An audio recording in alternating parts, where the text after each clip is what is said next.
necessarily mean that the other choice couldn't exist at the same time. But once you get your brain wrapped around this subject, you find out that at the end of 2012, in an easy way to put it, the choices that we make become less and less consequential to the future. And eventually we're pushed into this bottleneck of time, no matter which choice we make.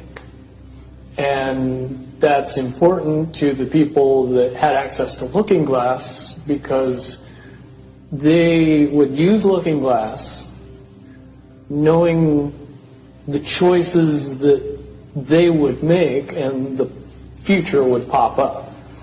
The big mistake was coming up with the possibility of future.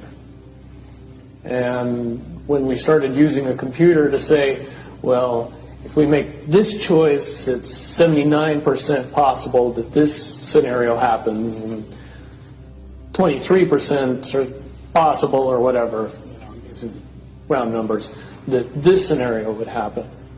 The understanding at the time was that was realistic. However, if you go down the road further and free will continues to exercise itself on this game, that 79% possibility sometimes changes very, very fast. But if you look at the situation in a point of time, it seems very realistic that that's the greatest possibility. What happened was people, very smart people, began to figure out that something big was coming up. Something that made it so all the possibilities of all the future scenarios of any choice, any possibility that was fed in and observed through the Looking Glass inherently ended up in the same future. And no decision, no possibility changed past a certain point. That's the big secret. All possible timelines lead to the same basic set of history in the future. That is what sends everybody that has all of the information, that knows everything, into a blind panic. The people that know everything about Looking Glass, that have gotten all the reports and all the information, the elites of the world, probably figured out that that was the end of the game, and nothing could be manipulated beyond that point. When I was in the military, it would have been before '97 when I got in trouble. One of my particular areas that I was amazingly intuitive about is problem solving / mission planning, or more specifically, taking a bad mission and fixing it. Certainly knowing how string theory and possible futures works makes it so you can work your mind very quickly to see the reality of what's happening and decide what decisions need to be made to change it for a particular outcome. At a certain point, after they're done hearing the computer tell them this is what's going to happen over and over and over and over again, all they become focused on is, how do we fix it? What I do know is that I was called in and asked to solve this problem, this timeline contraction problem. And I eventually did my due diligence and did all the investigating, and basically only had one piece of information, and that was reinforcement. The computer's right. The timelines will contract down to some inevitable thing. There is an inevitable event. It's been forecast, it's been predicted, it's been fed to us in a slop trough of what they want us to believe will happen. They don't actually have control over what happens.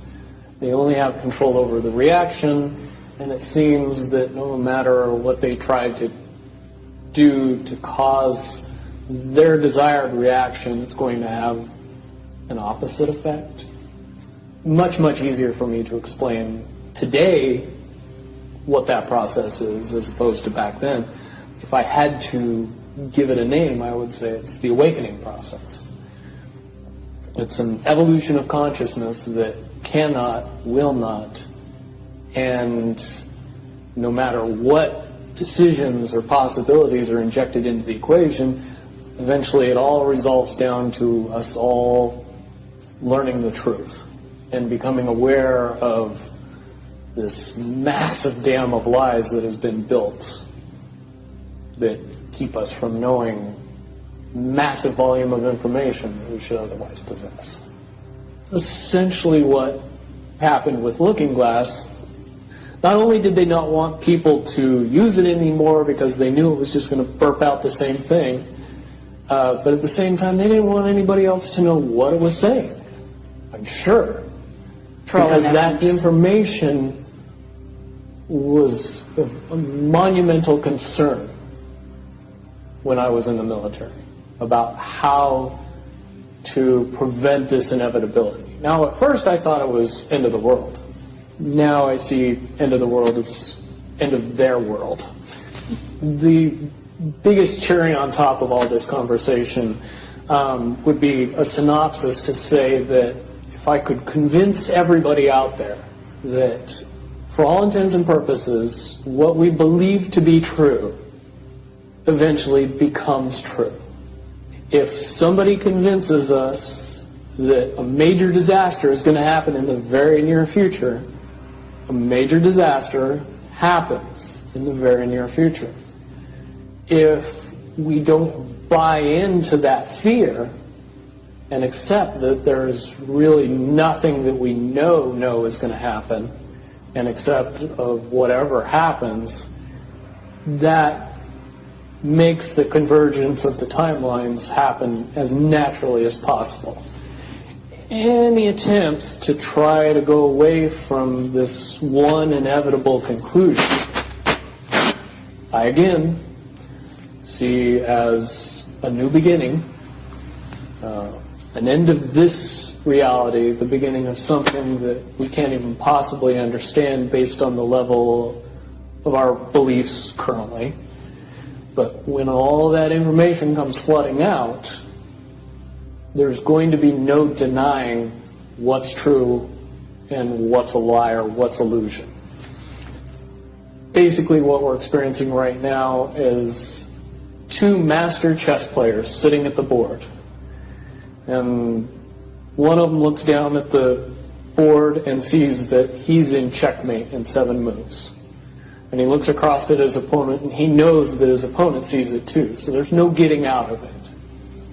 So at this point, the loser can only prolong the game. Both players know the game is over. It's only a matter of time before he does this, and then you're forced to do this, and then he's forced to do this, and eventually checkmate. We, as a race, if we could understand that the game is over, that based on the rules of the game, the bad guys have already lost, the good guys have already won. Yes, there's moves left on the table, but those moves are being forced by the player that is going to win. The only way that checkmate can't happen is if the player that's winning makes a mistake. But from all of the information that I've gathered, all of the information that's been given, all of the information that's been vetted to me, it seems pretty obvious that the good guy player on the side of the chessboard knows exactly what has to be done to win the game. And so at this point, any mistake would be all but impossible. But again, you really have to understand the game to know that the guy that's losing is lost.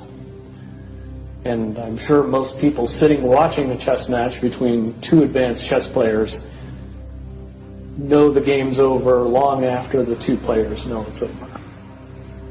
Because they can't see the board and see that there's only 7 moves left.